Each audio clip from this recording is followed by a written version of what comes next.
உதயம் சவுத் நேர்களுக்கு வணக்கம். இன்று நம்மோடு நேர்காணலில் பேசுவதற்காக அரசியல் விமர்சகர் திருமிகு அல்லூர் ஸ்ரீனிவாசன் அவர்கள் நம்மோடு இணைந்திருக்கிறார். வார்கள் அவரோடு பேசுவதற்கு நிறைய இருக்கிறது, பேசலாம். சார் வணக்கம். வணக்கம் சித்தார்த். வணக்கம். அதிமுக கட்சியில என்ன நடக்குது? ஏன்னா இப்போ கூட்டணி வைக்கவே மாட்டோம், பாஜகவோட உறுதியா கூட்டணியே இல்லைன்னு எடப்பாடி பழனிசாமி அவர்கள் சொன்னாரு. ஆனா இப்ப என்னடான்னா பாஜகவோட கூட்டணி அப்படிங்கிறது அதிகாரப்பூர்வமாவே அறிவிச்சுட்டாங்க. எடப்பாடி பழனிசாமி கேட்டா பாஜக கூட்டணி ஆட்சியெல்லாம் கிடையாது, மத்தியில மோடி, இங்க தமிழ்நாட்டுல நான் தான் அப்படின்ற மாதிரி பேசியிருக்காரு. எப்படி பாக்குறீங்க இத? அதாவது இது ஒரு கூட்டணி அறிவிப்புங்கிறது ஒரு மிரட்டல் கூட்டணின்னு சொல்லலாம். ஏன்னா எடப்பாடி பழனிசாமி பல முறையில நீங்க இன்னைக்கு எடுத்துக்கிட்டீங்கன்னா யூடியூப்ல தம்பிகள் எல்லாம் மீம்ஸ் போட்டு எல்லாம் கலக்குறாங்க. அவர் என்னென்ன பேசிக்கிட்டு இருந்தாரு கடந்த காலத்துல அப்படின்ட்டு. எந்த ஒரு காலகட்டத்திலையும் பிஜேபி கூட அலைன்ஸ் இல்லைன்னு பேசினாரு. ஆனா இன்னைக்கு அவர் பேசல, அவர் உட்கார்ந்து இருந்தாரு. அமித்ஷா பேசுறாரு, நாங்கெல்லாம் கூட்டணி வச்சிருக்கோம், பாஜக கூட்டணி இருக்கு. அவர் பேசினாரு. ஏதோ ஒரு பையில இருந்து ஒரு பேப்பர் எடுத்து ஏதோ குடிச்சுக்கிட்டாரு. அவ்வளவுதான் இவரால முடிஞ்சது. அன்னைக்கு எல்லாமே அவர் தான் டிக்டேட் பண்றாரு. அமித்ஷா டிக்டேட் பண்றாரு. அதாவது தம்பிங்கெல்லாம் ரொம்ப அழகா சொல்றாங்க, அது அண்ணா திராவிட முன்னேற்ற கழகம் என்பது அமித்ஷா முன்னேற்ற கழகமா மாறிடுச்சு. அதுதான் உள்ளங்கை நெல்லிக்கனியா எல்லாத்துக்கும் தெரியுது. அது காரணம் விரும்பி ஏற்பட்ட ஒரு கூட்டணி அல்ல, நிர்பந்தம். எடப்பாடிக்கு தலைக்கு மேல கத்தி தூங்கிட்டு இருக்கு. அப்படி என்ன அவர் மேல கத்தி தூங்கிட்டு இருக்கு?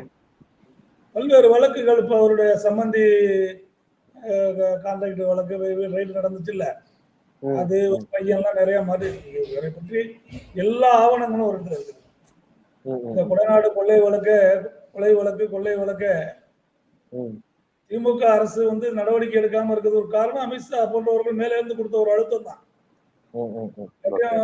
தேர்தல் பரப்புரை என்ன சொன்னாரு தளபதி மு.க. ஸ்டாலின்? என்ன சொன்னாரு? நாங்கள் ஆட்சிக்கு வந்தா ஒரே வருஷத்துல கொடைநாடு கொள்ளை வழக்கு குற்றவாளிகளை கண்டுபிடிப்போனாரு. 4 வருஷம் ஆச்சு, அது நகரவே இல்லை. காரணம் பின்னால பல திரைமறைவுல பல காரியங்கள் நடந்திருக்குது. அதற்கு மத்திய அரசுல அமித்ஷா போன்றவர்கள் பின்னால உதவி இருக்காங்க. இது போன்ற பல்வேறு விஷயங்கள் இருக்கு. அவர்கள் எதுக்காக செய்யறாங்கன்னா, அவரோட கூட்டணி வச்சிருந்ததுக்கு யாரும் தயாரா இல்ல. தமிழ்நாட்டில் பொறுத்த வரைக்கும் பிஜேபி கூட போய் கூட்டணி வச்சுக்கிற அளவுக்கு எந்த ஒரு கட்சியும் தயாரா இல்ல. கூப்பிட்டாலும் எவனும் போக மாட்டேங்கிறான். அப்ப என்ன செய்யறது? இருக்கிற ஒரே வாய்ப்பு, ஏற்கனவே சசிகலா, டிடிவி, ஓபிஎஸ் எல்லாம் இருக்காங்க. அவங்க எல்லாம் இருந்தாலும் கூட அதிமுகங்கிற ஒரு கட்சிக்கு ரெட்டையில சின்ன போக்குவரத்து எல்லாம் இவங்க தான் ரெடி பண்ணி கொடுத்தது. அப்ப அவரை விட்டாலும் இவங்களுக்கு ஆள் இல்லை. அதாவது நாதி கிராமத்துல சொல்லுவோம், அவரை விட்டா ஒரு நாதி இல்லை, இவரை விட்டா ஒரு நாதி இல்லைங்கிற கணக்குல இப்ப அவரை கூப்பிட்டு மிரட்டி அந்த வேலையை செஞ்சிருக்காங்க. ஒரே ஒரு விஷயம் என்னன்னா, அது எப்படி செய்யணும்? அதாவது அதுக்கு ஒரு காரணம் தேர்ந்தெடுக்கிறதா என்ன பண்ணாங்க, அண்ணாமலை தான் காரணம் இந்த கூட்டணி உருவாகாம இருக்கிறதுக்கு அப்படிங்கிறதுக்கு அண்ணாமலை படிகளாக்கி கூட்டணியை உருவாக்குனதா ஒரு மாய தோட்டத்தை உருவாக்குறாங்க. உண்மை அது இல்ல. ஒரு கட்சி கூட்டணி உருவாக்குவதற்கு சித்தாந்தங்கள் காரணமா இருக்கும். அண்ணாமலைங்கிற ஒரு தனிநபர். இன்னைக்கு அண்ணாமலை இருப்பாரு, நாளைக்கு நயினார் வருவாரு, நாளைக்கு பொன் ராதாகிருஷ்ணன் வருவாரு, எக்ஸ்ஆர் ஒய் தலைவர் ஆகலாம். கட்சிக்கு யாரு வேணாலும் தலைவரா இருக்கலாம், அது மேட்ரு கிடையாது. சித்தாந்தத்து ரீதியா நீ ஏன் கூட்டணி வச்சுக்கிறேன்னு சொல்லணும். முதல்ல ஒரு கட்சி எனக்கு அவரை பிடிக்கல, இவரை பிடிச்சிருக்கு, அதனால நான் கூட்டணி வைக்கிறேன்னு சொன்னா அதெல்லாம் யாரும் மக்கள் ஏற்றுக்குவாங்களா? கொள்கை ரீதியான கூட்டணி தான். எனக்கு ராமதாஸை பிடிச்சிருக்கு அதனால நான் கூட்டணி வச்சிருக்கேன்னு சொன்னா மக்கள் ஓட்டு போடுவாங்க. அவர் கடைபிடிக்கிற கொள்கைகள் என்னங்கிறத சொல்லணும். இப்ப திமுக எல்லாம் கொள்கைகளை வலுவா சொல்றாங்க. ஒரே விஷயம் மதச்சார்பின்மை, சமூக நீதி அப்படியே அவங்க சொல்றாங்க. அது மாதிரி ஏதாவது ஒரு கொள்கையை சொல்றதுக்கு எடப்பாடிக்கு ஒன்றும் தைரியம் இல்லை, அவங்களுக்கு இல்லை. அவர் என்ன சொல்றாரு, அண்ணாமலையை மாத்தினா கூட்டணி வச்சுக்கலாம் திரைமறைவுல பேசினாரு. சரி, அண்ணாமலையை மாத்தியாச்சு, பாஜக சித்தாந்தம் மாறுதா? மாறுமா? அதிமுக கொள்கை எல்லாம் மாறுமா? புரட்சி தலைவி என்ன சொன்னாங்க, நான் ஒரு தெரியாம ஒரு தப்பு பண்ணிட்டேன், பிஜேபி கூட கூட்டணி வச்சுட்டேன், இது எந்த காலத்திலையும் கூட்டணி வைக்க மாட்டேன்னு சொன்ன அந்த கருத்து மாறிடுமா? திமுகவுடைய அதிமுகவுடைய அந்த குறிப்பு அதை நீக்கிடுவாங்களா? அம்மா சொன்னதை நாங்கெல்லாம் கேட்டுக்க மாட்டோம்னு சொல்லி ஓப்பனா சொல்லுவாரா? அதான் போய் விழுந்துட்டாங்களே அவங்க. அதுதான் உண்மை. என்னன்னா படுத்தே விட்டான் ஐயா அப்படின்னு நம்ம வடிவேலு சொல்ற மாதிரி படுத்தே விட்டான் ஐயாங்கிற மாதிரி படுத்துட்டாரு. அதனால அவர் சொல்றாரு கூட்டணி ஆட்சின்னு அவர் ஏற்கனவே ஒரு ட்விட்டர்லாம் போட்டுட்டாரு. யாரு அமித்ஷா போட்டாரு கூட்டணி ஆட்சி அமைப்புங்கிறாரு. இவர் அப்படிலாம் இல்ல கூட்டணி தாங்கிறாரு. கூட்டணி இல்லங்கிறாரு. அதாவது கூட்டணி தான், ஆனா கூட்டணி ஆட்சி இல்லங்கிறாரு. சொல்றது இவர் யாரு? கதை இவர் கையில இல்லையே. நீங்க எடப்பாடி கையில ஏதாவது விஷயம் இருந்தா நீ அங்கேயே மறுத்து சொல்லியிருக்கலாமே.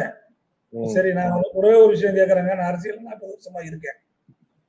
ஒரு கட்சி என்ன சொல்றாரு, தமிழ்நாட்டுல வந்து எடப்பாடி தான் அந்த கூட்டணிக்கு தலைவருங்கிறாரு. அவர் வாயை வச்சுக்கிட்டு வாயிலிருந்து செவனேன்னு வாயை மூடிட்டு இருக்காரு. அறிவிக்கிறது யாரு? அமித்ஷா. நான் கேட்கிறேன், அமித்ஷா யாரு?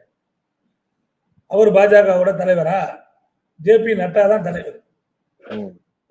புரியுதுங்களா? அவர் உள்துறை அமைச்சர் இருக்கலாம், கட்சியில சர்வ வல்லமை பொருந்தியவரா இருக்கலாம், எல்லாம் இருக்கலாம். யார் அறிவிக்கணும்? கூட்டணியை முறைப்படி என்ன செய்யணும்? எடப்பாடி தான் அறிவிக்கணும். நாங்க வந்து சூழ்நிலை காரணம் ஏதோ ஒரு காரணத்தை சொல்லிட்டு போனோம். அதை பத்தி ஒண்ணும் இல்லை. நாங்க வந்து அண்ணாமலையை மாத்தணும்னு சொன்னோம். அதை வந்து ஒத்துக்கிட்டாங்க. அதனால நாங்க 2 பேரும் இனிமே இணைந்து செயல்படணும் முடிவு பண்ணியிருக்கோம். அதிமுகவும் பாஜகவும் கூட்டணியில் இருக்குன்னு சொல்லி அவர் அறிவிக்கணும். அவர் அறிவிச்சாரா? இல்ல. அறிவிச்சது அமித்ஷா. அவர் தான் கூட்டணி ஆட்சின்னு சொல்றாரு. இப்ப இவர் கூட்டணியில இவர் சொல்றதுக்கு என்ன ரைட்ஸ் இருக்கு? அதாவது இந்த பாட்டு ஒண்ணு சொல்லுவான், மாயம் மானிடர்கள் ஆட்டி வித்தால் ஆடும் பாத்திரங்கள்னு. எடப்பாடி வந்து அமித்ஷா ஆட்டி வைக்கிற பாத்திரம், அவ்வளவுதான். அவர் வந்து இந்த பொம்மலாட்டத்துல பின்னால இருந்து நூலை இழுப்பாங்க, பாத்திருக்கீங்க பல அந்த காலத்துல எல்லாம். இப்ப எல்லாம் பொம்மலாட்டம் யாருக்கும் தெரியாது. பின்னால இருந்து இழுப்பாங்க வசனங்கள். பப்பட் ஷோன்னு சொல்லுவாங்க. அத பப்பட் ஷோன்னு சொல்லுவாங்க. பப்பட் ஷோன்னு வச்சுங்க. அமித்ஷா நடத்தின பப்பட் ஷோல டைலாக் அவர் தான் பேசுவாரு. எடப்பாடி பேச முடியாது. அதனால அவர் ஏதோ சொல்றாரு. அதை கேட்டுக்கிறதுக்கு அவங்க கட்சியில ஆள் இருக்காங்க. மற்ற தொண்டர்கள் அதுக்கு விருப்பம் இல்லை. நிறைய பேர் விருப்பம் இல்லை. அந்த சிறுபான்மையினர்லாம் கட்சியை விட்டு கொஞ்சம் கொஞ்சம் வெளியே போயிட்டு இருக்காங்க. இதெல்லாம் உள்ள நடந்துகிட்டு இருக்கு. இல்ல, சொல்லும் போது என்ன சொல்றாரு அப்படின்னா, திமுகவை வந்து விரட்டணும், திமுகவை தோற்கடிக்கணும் அப்படிங்கிற ஒத்த கருத்து உள்ள எல்லா கட்சியோடு சேர்ந்து நாங்க கூட்டணி வைக்கிறோம். அந்த அடிப்படையில பாஜகவோட சேர்ந்து நாங்க கூட்டணி வைக்க போறோம் அப்படின்னு சொல்றாரு. சரி, 2021 யாரோட கூட்டணி வச்சீங்க? இதே பிஜேபி கூட தானே வச்சீங்க. எத்தனை சீட் ஜெயிச்சீங்க? எல்லாம் யோசிச்சு பாருங்க. அப்போ ஓபிஎஸ் கூட இருந்தாரு. நீங்க 2 பேரும் ஒன்னா தானே இருந்தீங்க. அப்ப பாஜகவோட கூட்டணி வச்சு உங்களால ஜெயிக்க முடிஞ்சுச்சா? அப்பயும் இதே தானே சொன்னீங்க. திமுகவை வீழ்த்துவதற்காகத்தான் நாங்கள் சேர்ந்தோம் சொன்னீங்கல்ல. உங்களால வீழ்த்த முடியலையே. இப்ப எப்படி 26ல ஈத்துவீங்க? உங்களுக்கு என்ன ராட்சத பலம் ஏதாவது வந்துருச்சா? இல்ல பாஜகவோட செல்வாக்கு ஏதோ பல மடங்கு உயர்ந்திருக்கா? கிடையாது. பாஜக மீதான வெறுப்புங்கிறது பல மடங்கு கூடியிருக்கு. 2021ல இருந்த வெறுப்பை விட இன்றைக்கு 25ல பாஜக மீது வெறுப்பு மக்களுக்கு கடுமையா இருக்கு. இந்தி திணிப்பு, நிதி தரமாட்டேங்கிறது, மாநில உரிமையை பறிக்கிறது, மாற்றாந்தான நம்மளோட வரியை வாங்கி ஜிஎஸ்டி வரி வாங்கி தராம இருக்கிறது, தமிழகத்தை ஒரு மாற்றாந்தா மனப்புடன் நடத்துறதுல அதெல்லாம் காலகாலமா நடந்துகிட்டு இருக்குது. அது மேட்ரு கிடையாது. திமுக எங்களுக்கு தமிழ்நாட்டுல எங்களுக்கு ஓட்டு போட முடியாது, அதனால வஞ்சிக்கணுங்கிற மாதிரி திட்டமிட்டே செயல்படுத்துறாங்க. தமிழ் வளர்ச்சிக்கோ எதுவுமே செய்யறது இல்லை. அந்த மாதிரி பாஜக மேல ஒரு பெரிய வெறுப்பு இருக்கு. அவங்களோட கூட்டணி சேர்ந்து நீங்க எப்படி திமுக வீழ்த்த முடியும்? சிறுபான்மை மக்களுடைய வாக்குகளும் உங்களுக்கு கிடைக்க போறது இல்ல. எப்படி நீங்க வீழ்த்த போறீங்க? நீங்க உங்க கட்சியில இருக்க ஜெயக்குமார், சி.வி. சண்முகம் எல்லாம் என்ன சொல்றான்? நாங்க வந்து பாஜக கூட சேர்ந்ததுனாலதான் தோத்து போனோம், ஓப்பனா சொல்றோம்னு ஜெயக்குமார் சொல்றாரு, சி.வி. சண்முகம் சொல்றாரு. இப்ப நிலைமை மாறி இருக்கா? நான் கேட்கிறேன். என்ன கணக்குல கூட்டணி சேர்றீங்க? இல்ல பிஜேபி, அதாவது பொண்ணைய மாதிரி சில பேர் சொல்லுவாங்க, திருடன் நல்லவன் ஆயிட்டான்னு. திருடன் எங்க நல்லவன் ஆனா? திருடனாதான் இருக்கான். நம்முடைய கணக்குப்படி பாஜக அந்த மத வெறுப்பு அரசியலை விடவே இல்லை. நாங்க திருந்திட்டோம்னு அவன் ஏதாவது சொல்லியிருக்கானா? அந்த செயல இருந்து ஏதாவது வந்திருக்கா? நாங்க இனிமே மத வெறுப்பு பேச மாட்டோம், எல்லோரையும் சகோதரர்களா நடத்துவோம் சொல்றாங்களா? இப்ப வக்பு வாரிய சட்டத்தை கொண்டாந்து அதுல திருத்தத்தை பண்றான். அதுல என்ன பண்றான்? அந்த வக்பு வாரிய சட்ட திருத்தத்துல முஸ்லீம் அல்லாத 2 பேரை அதுல மெம்பரா போடணுங்க. நான் கேட்கிறேன், திருப்பதி கோயில்ல நீ 2 முஸ்லீமை கொண்டாந்து மெம்பரா போடுவியா? அவன் கேட்டானா பதில் சொல்லணும்ல. ஆமா. சரி, நியாயமான கேள்வி. அதாவது சிறுபான்மை மக்கள் அவர்களுக்குன்னு வாரியம் வச்சிருக்காங்க, அவங்க செய்யறாங்க. அதுல அவர்கள் நிர்வகிக்கிறாங்க. அதுல குறைகள் கண்டுபிடிங்க. அதை இப்படி செய்யக்கூடாது, அப்படி செய்யக்கூடாது சொல்லலாம். அதுல அரசாங்கத்துக்கு உரிமை இருக்கு. அதுல 2 பேரு வேற மதத்துக்காரனை கொண்டு போய் நான் அதுல மெம்பரா போடுவேன்னா, அது மாதிரி இந்து அறநிலையத்துறை தமிழ்நாட்டுல அறநிலையத்தில் உள்ள எல்லாத்துலயும் போய் இப்ப சமயபுரம் கோயில் இருக்கு, அதுல பாயை கொண்டாந்து போடுவீங்களா? திருப்பதியில ஒரு பாயை கொண்டாந்து போடுவீங்களா? சட்டத்திருத்தம் கொண்டு வருவீங்களா அறநிலையத்துறையில? அப்ப நீங்க திட்டமிட்டு ஒரு மத வெறுப்பை விதைக்கிறீங்க, அதே வளர்த்துக்கிட்டு வர்றீங்க. அப்படி இருக்கிற சூழ்நிலை நீங்க அந்த கட்சியோட கூட்டணி வச்சு என்ன செய்ய போறீங்க? வழி இல்லை. அதாவது மிரட்டல் கூட்டணின்னு சொல்லியாச்சு, அவ்வளவுதான், முடிஞ்சு போச்சு. எடப்பாடியோட கதை இதோட முடிஞ்சு போயிடும். தேர்தல் முடிஞ்சதுக்கு அப்புறம் அதே மாதிரி இந்த வழக்கமாக ஒரு நாள் நான் கட்டேன், என்ன நீ கட்டேன்னு பழைய பாடிக்கிட்டே இருக்க வேண்டியதுதான். வெற்றிக்கான வாய்ப்புகள் இல்லை. அது அவர்கள் சொல்லக்கூடிய காரணங்கள் அது சரியான காரணங்கள். ஒரு அரசை வீழ்த்தணும்னா ஒரு நியாயமான காரணத்தை சொல்லணும். எந்த ஒரு ஆட்சி திமுக இருக்கட்டும், திமுக மேல வெறுப்பு இருக்குன்னு சொல்றீங்கன்னா அது என்ன வெறுப்பு அதை சொல்லணும். நாங்க எல்லாம் சேர்ந்து அவரை வீழ்த்தி போடுவோம், எல்லாம் சேர்ந்து 15 பேர் சேர்ந்து வீழ்த்தி போடுவோம்னா என்ன திமுக வீழ்த்துவதற்கான ஒரு காரணத்தை வரிசையா சொல்லிக்கிட்டே வாங்க. ஒண்ணும் இல்லையே. அது நீங்க சொல்றதுக்கு என்ன இருக்கு உங்கள்கிட்ட? மன்னர் ஆட்சின்னு ஒண்ணு சொல்றாங்க. அது அது ஜனநாயக நாட்டுல எது மன்னர் ஆட்சி? அது மக்களால் தேர்ந்தெடுக்கப்பட்டுதான் உதயநிதி ஸ்டாலினா இருக்கட்டும், ஸ்டாலினாருக்கு வந்திருக்காங்க. அந்த கட்சியில இருக்கிறவன் உதயநிதி ஏத்துக்கிறான். அதோட கட்சியினுடைய உள் பிரச்சனை. அதை ஏத்துக்காதான் வெளியே போகணும்னு சொல்லலாம். நீங்க அது குடும்ப அரசியல்னா இப்ப ராகுல் காந்தி காங்கிரஸ்ல எல்லாம் குடும்ப அரசியல் தான். உத்தரப்பிரதேசத்துல எடுத்துக்கிட்டீங்கன்னா எல்லா கட்சியிலும் எல்லா வடநாடுகள்ல எல்லா இடத்துலயுமே வாரிசு அரசியல் தான் இருக்கு. பீகார்ல இருந்து ஊபியில என்ன நடக்குது? அகிலேஷ் யாதவ் யாரு? ஏத்துக்கிட்டு தான் அந்த கட்சியில அதை ஏத்துக்கிறான். மக்கள் ஏற்று தான் ஓட்டு போட்டு வர்றான். நீ இந்தியாவுக்குள்ள நாங்க திருத்தி போடணும், உன்னால திருத்த முடியுமா? ஜனநாயக நாட்டுல மக்கள் ஓட்டு போடுறான். நீ வாரிசு நீ புலம்பிட்டு இருக்கேன்னா அதுக்காக மக்கள் ஏத்துக்குவானா? மக்கள் நான் முட்டாளா? தெரியாம ஓட்டு போடுறான். நல்ல பொருளாதார யாவது ஓட்டு போடுறான், மௌனுக்கு ஓட்டு போடுறான்னா வடநாட்டில் இருக்க அவனுக்கு பத்தியக்காரனா இல்லை தமிழ்நாட்டில் இருக்க பத்தியக்காரனா? அதெல்லாம் கிடையாது.